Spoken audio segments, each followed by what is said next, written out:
मित्रों, हिंदू धर्म का एकमात्र धर्म ग्रंथ है वेद। वेद के 4 भाग है, ऋग्वेद, यजुर्वेद, सामवेद और अथर्ववेद। वेदों का सार है उपनिषद और उपनिषद का सार है गीता, महाभारत, रामायण, पुराण। मित्रों, इन वेदों में 10 ऐसे बातें काम की बताई गई है जिसे हम अपने जीवन में अगर उतार लेते हैं तो जीवन को सुचारू रूप से चलाने और कभी भी असफलता प्राप्त न करने में ये 10 बातें आपके जीवन में अवश्य काम आएगी। सबसे पहले आपको बता दें कि श्री कृष्ण ने यह भी कहा है कि साथ चले, मिलकर चले और अपने धर्म का साथ कभी भी ना छोड़े, अर्थात धर्म मार्ग का अनुसरण करते चले जिस पर हमारे पूर्वज हमेशा चलते आए हैं। दूसरी बात, श्री कृष्ण ये भी कहते कि हे मनुष्य, उठो, जागो, सचेत हो जाओ, ज्ञानी पुरुष के पास जाओ, उनसे ज्ञान प्राप्त कर अपनी अज्ञानता को दूर करो एवं एक रात्रि शेष बची हो तभी शैया का त्याग करो और एवं ध्यान साधना में अपना ध्यान केंद्रित करो। तीसरी बात, आलसी को विद्या कहाँ, अनपढ़ या मूर्ख को धन कहाँ, निर्धन को मित्र कहाँ और अमित्र को सुख कहाँ। अर्थात मनुष्य के शरीर में रहने वाला आलस्य ही उसका सबसे बड़ा शत्रु होता है। परिश्रम जैसा दूसरा हमारा कोई अन्य मित्र नहीं हो सकता, क्योंकि परिश्रम करने वाला कभी दुखी नहीं होता। चौथी बात, अचानक आवेश में आकर बिना सोचे समझे कोई कार्य नहीं करना चाहिए, क्योंकि विवेक शून्यता सबसे बड़ी विपत्तियों का घर होती है।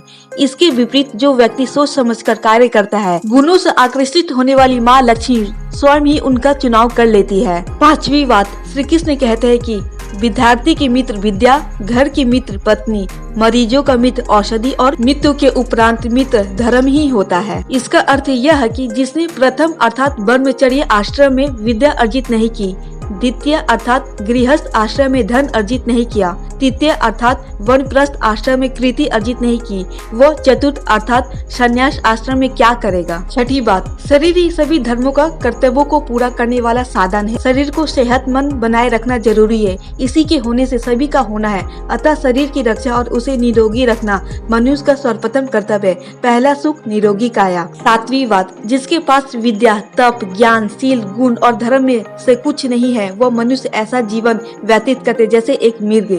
जिस मनुष्य के किसी भी प्रकार से विद्या अध्ययन नहीं किया, ना ही उसने व्रत और तप किया, थोड़ा बहुत अन्न, वस्त्र, धन या विद्या दान नहीं दिया, ना उसमें से किसी भी प्रकार का ज्ञान है, ना शील है, ना गुण है और ना धर्म है, ऐसे मनुष्य इस धरती पर भार होते हैं। मनुष्य रूप में होते हुए पशु के समान जीवन व्यतीत करते हैं। आठवीं बात, जिस प्रकार आकाश एवं पृथ्वी ना भयग्रस्त होते हैं और ना इनका नाश होता है, उसी प्रकार हे प्राण, तुम भी भय मुक्त रहो। अर्थात व्यक्ति को कभी किसी भी प्रकार का भय नहीं पालना चाहिए।